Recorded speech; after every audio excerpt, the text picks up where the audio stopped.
नमस्कार दोस्तों, जैसा कि पहले अपन ने देख रखा है कि जो आरटीडी होती है उसके रेजिस्टेंस के चेंज के साथ में टेम्परेचर चेंज के साथ में रेजिस्टेंस कैसे चेंज होता है। तो आज हम देखेंगे कि जो रेजिस्टेंस चेंज हुआ उसको अपन इलेक्ट्रिकल सिग्नल्स में कैसे कन्वर्ट करते हैं और वो डीसीएस तक कैसे जाते हैं।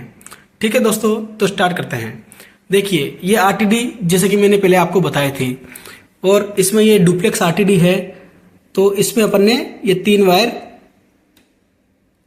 जोड़ रखे हैं। ठीक है दोस्तों, तो रेजिस्टेंस को इलेक्ट्रिकल सिग्नल में कन्वर्ट करने के लिए अपन जो यूज करते हैं वो होता है ट्रांसमीटर। जैसे कि हमारे पास ये सीमेंस का सीट्रांस TF320 टेम्परेचर ट्रांसमीटर है। तो देखिए, इसमें जो अपन आरटीडी था 3 वायर, तो इसमें ये आरटीडी का कनेक्शन होता है 3 वायर के रूप में। इसमें आपके पास फ्लेक्सिबिलिटी है, आप 2 वायर कनेक्शन भी कर सकते हो, 3 वायर भी कर सकते हो, 4 वायर भी कर सकते हो। यहाँ पर ये सिंबल है, उसमें देख के आपको पता लग जाएगा। और सेम ऐसे ही जो अगर अपने पास सेंसर के रूप में हमारे पास में थर्मोकपल है तो उसको भी अपन यहाँ पे लगा सकते हैं। आरटीडी को हटा के थर्मोकपल भी अपन लगा सकते हैं।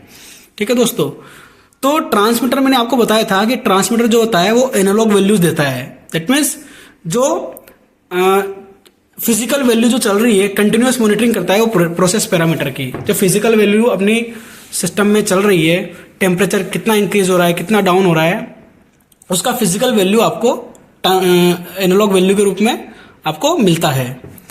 ट्रांसमीटर जो है वो मैंने आपको बताया था कि 2 वायर और 4 वायर 2 टाइप के होते हैं। तो ये जो अपने पास है ये 2 वायर है, क्योंकि इसमें external power of source of supply कुछ और नहीं है। जिस सप्लाई से मेरा जिन 2 वायर से मेरा सप्लाई मिल रहा है उन्हीं 2 वायर से मेरा डेटा भी कम्युनिकेट हो रहा है। तो देखिए, जैसे कि अभी मैं देख पा रहा हूँ कि जो मेरा अभी टेम्परेचर है वो इसमें दिखा रहा है, आपको ये करंट दिखा रहा है कि करंट कितना 4.43 मिलीएम्स।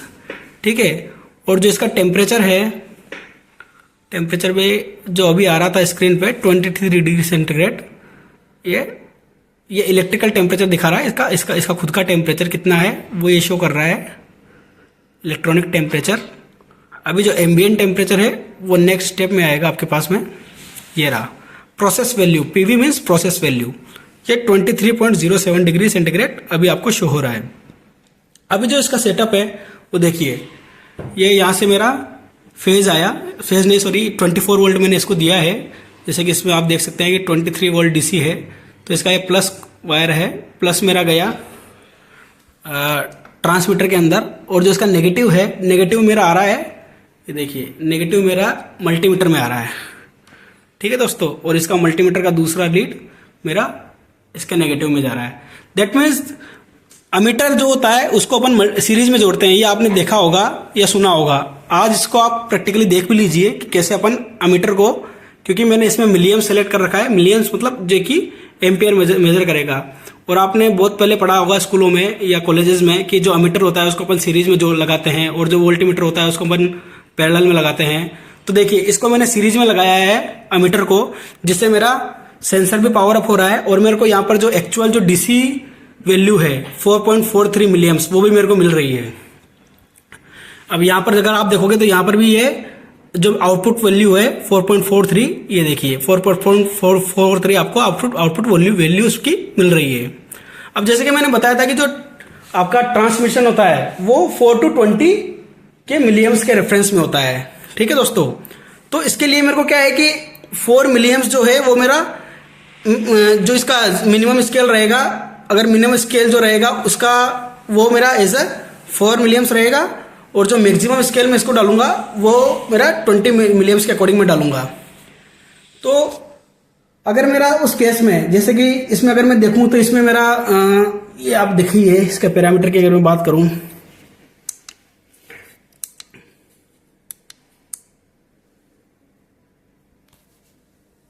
ठीक है दोस्तों। तो अगर अपन इसके पैरामीटराइजेशन की बात करें तो देखिए इसमें आपको साफ दिखेगा, इसमें दिया हुआ है कि टाइप इनपुट टाइप आपका क्या है। तो मेरा इनपुट टाइप मैंने इसमें PT100 सेलेक्ट कर रखा है। अगर आपके पास में दूसरा कोई सेंसर है तो वो भी आप इसमें लगा सकते हो। जैसे कि इसमें जो सेंसर्स आ रहे हैं एडिट पे मैंने किया तो PT500, जैसा कि मैंने आपको पहले बताया था आरटीडी के हमारे वीडियो में कि PT500 भी होता है। PT1K है ना।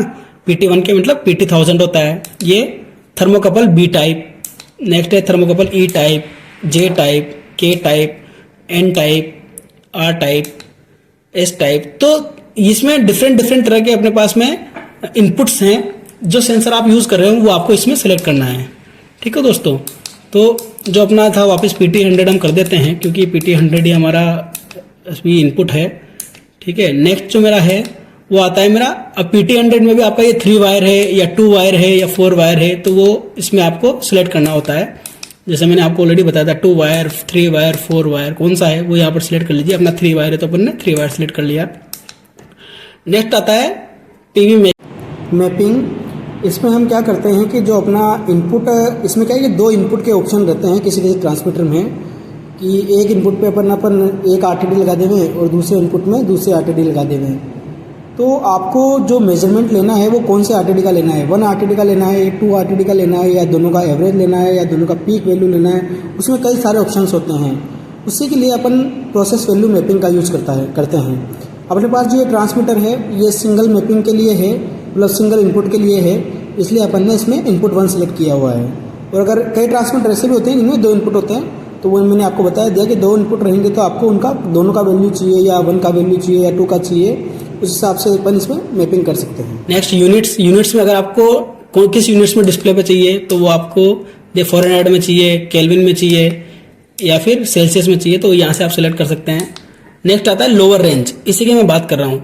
लोअर रेंज मेरी जो होगी उस स्केल पे मेरा 4 मिली एम्पियर डिफाइन होएगा। ठीक है दोस्तों, जो लोअर रेंज होती है इसी पे अपन अपना 4 मिली एम्पियर डिफाइन करते हैं। ये रेंज में कितनी भी डाल सकता हूँ, जरूर नहीं कि 0 ही हो। इसको मैं 100 डिग्री सेंटीग्रेड या माइनस में भी डाल सकता हूँ, जो मेरी इच्छा हो। जो इस टेम्परेचर ट्रांसमीटर की रेंज है, मिनिमम और मैक्सिमम रेंज है, उसके बिहाफ पे मैं इसकी स्केलिंग कुछ भी कर सकता हूँ। उस रेंज के अंदर मैं इसकी 4 to 20 की स्केलिंग कर सकता हूँ। सपोज करिए मेरा जो ये ट्रांसमीटर है ये 0 से 850 डिग्री सेंटीग्रेड तक की रेंज का है, तो मैं स्केलिंग में इसमें कर सकता हूँ 0 से प्लस और 850 से माइनस। ओके, मतलब 0 से प्लस 1, 2, 10, 20, 50, 100, उस पर मैं 4 मिली एम्पियर सेट कर सकता हूँ। और अगर अपर रेंज की बात करूँ तो 850 जो इसका अपर रेंज है उससे कम में, मतलब मैं 750 पे भी मैं अपर रेंज सेट कर सकता हूँ, या फिर मैं 800 पे भी जो इसका है 20 मिली एम्पियर सेट कर सकता हूँ या डिफाइन कर सकता हूँ। ठीक है, तो जैसे मैंने लोअर रेंज डाली हुई है 0 मिली एम्पियर 0, तो इसका मतलब क्या हुआ दोस्तों, 0 का मतलब क्या है, 0 डिग्री सेंटीग्रेड का मतलब, इसका मतलब ये है कि जब मेरा RTD, जब मेरा एनवायरमेंट का टेम्परेचर 0 डिग्री सेंटीग्रेड हो जाएगा तब मेरा ट्रांसमीटर 4 मिली एम्पियर मेरे को देगा। ये इसका मतलब हुआ। और जैसे अगर अपर रेंज की बात करूं, अपर रेंज है मेरा 850 डिग्री सेंटीग्रेड। तो जब मेरा एनवायरमेंट का टेम्परेचर 850 डिग्री सेंटीग्रेड हो जाएगा, या फिर जो भी मैं फर्नेस में जो RTD लगा रहा हूँ, या फिर जो भी इक्विपमेंट में RTD लगा रहा हूँ, वो जब 850 डिग्री सेंटीग्रेड पे स्टार्ट करेगी या सेंस करेगी, तब मेरा क्या होगा, तब मेरा जो ट्रांसमीटर का जो आउटपुट होगा वो 20 मिली एम्पियर होगा। तो इस तरह से स्केलिंग हम ट्रांसमीटर की करते हैं। उसमें आपको 0 और लोअर और हायर स्केलिंग करनी पड़ती है। अगर आपने ये स्केलिंग गलत करी है तो आपकी DCS में रीडिंग गलत आएगी। और जो आपने जो ट्रांसमीटर में यहाँ पर स्केलिंग करी है, चाहे ये ट्रांसमीटर हो या कोई दूसरा दुनिया के जितने भी ट्रांसमीटर हैं, उसमें आपको स्केलिंग करनी पड़ती है, या फिर ऑलरेडी उसमें स्केलिंग हो रखी होती है, या बाय डिफॉल्ट उसमें स्केलिंग फैक्ट्री सेटिंग के थ्रू रहती है। तो वो अपने को बताते हैं कि मेरा ट्रांसमीटर या ट्रांसड्यूसर इस स्केल का है, तो वही स्केल आपको अपने DCS में भी करवाना पड़ता है।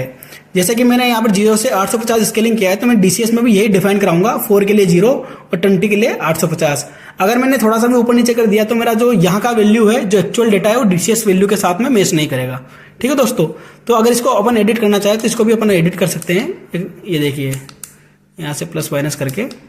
ठीक है, अभी 850 है तो 850 रहने देते हैं। नेक्स्ट है लूप टेस्ट। जो अपना जो मेन पैरामीटर है वो यही है, लोअर और इसके हायर स्केलिंग। ठीक है दोस्तों, बाकी तो इसमें यूज़र पिन आपको इनेबल करना है, डिसेबल करना है। मिनिमम इनपुट 1, इसमें जो अपना रहता है कि जो अपना मेजरमेंट हुआ है उसका मिनिमम वैल्यू कितना गया है वो यहाँ पर अपन देख सकते हैं। नेक्स्ट है मैक्सिमम इनपुट 1, सेम थिंग, जो अपना इनपुट 1 का जो मैक्सिमम टेम्परेचर कितना गया है वो अपन यहाँ पर देख सकते हैं। नेक्स्ट है मिनिमम ई टेम्परेचर। ये भी सेम थिंग है कि जो अपना इलेक्ट्रॉनिक्स का मिनिमम टेम्परेचर गया है वो कितना है, और maximum E temperature, that means जो आपका इलेक्ट्रॉनिक्स है वो मैक्सिमम कितना गया है। जैसे मेरे यहाँ पर 24 मिनिमम गया है और 30 मैक्सिमम गया है। बटन लॉक अगर आप यूज़ कर रहे हो तो ऐसे करके ये आप इससे आगे एग्जिट आ सकते हो। ठीक है दोस्तों, तो अभी देखिए यहाँ पर मेरे को 22 डिग्री सेंटीग्रेड दिखा रहा है, और जो मेरा मिलियम्स है वो मेरे को दिखा रहा है मिलियम्स, ये देखिए 4.43, और जो मेरा मल्टीमीटर में आ रहा है सेम 4.43। अगर मैं आरटीडी का रेजिस्टेंस बढ़ाऊंगा तो आप देखिएगा मिली एम्पियर भी चेंज होएगा, रेजिस्टेंस भी, और इसका टेम्परेचर भी चेंज होएगा, वो आप यहाँ पर देख पाएंगे। देखिएगा अभी मैं आरटीडी का टेम्परेचर बढ़ा रहा हूँ। ठीक है दोस्तों, जैसे कि अभी अपन इसका टेम्परेचर बढ़ा रहे हैं, तो पहले हमने देखा था कि रेजिस्टेंस चेंज हो रहा था आरटीडी का, और अभी अपन देखेंगे यहाँ पर इसका टेम्परेचर भी इंक्रीज होएगा। देखिए अभी प्रोसेस वैल्यू मेरी आ गई 27 डिग्री सेंटीग्रेड, उसी रेशियो में देखिए मेरा मिलियन से भाग रहा है।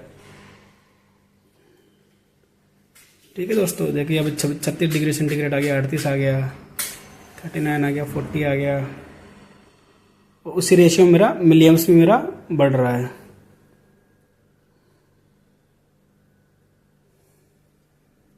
51 डिग्री सेंटीग्रेड, 56, मेरा 5.22 इधर मिलियम्स दिखा रहा है, सेम मिलियम्स मेरा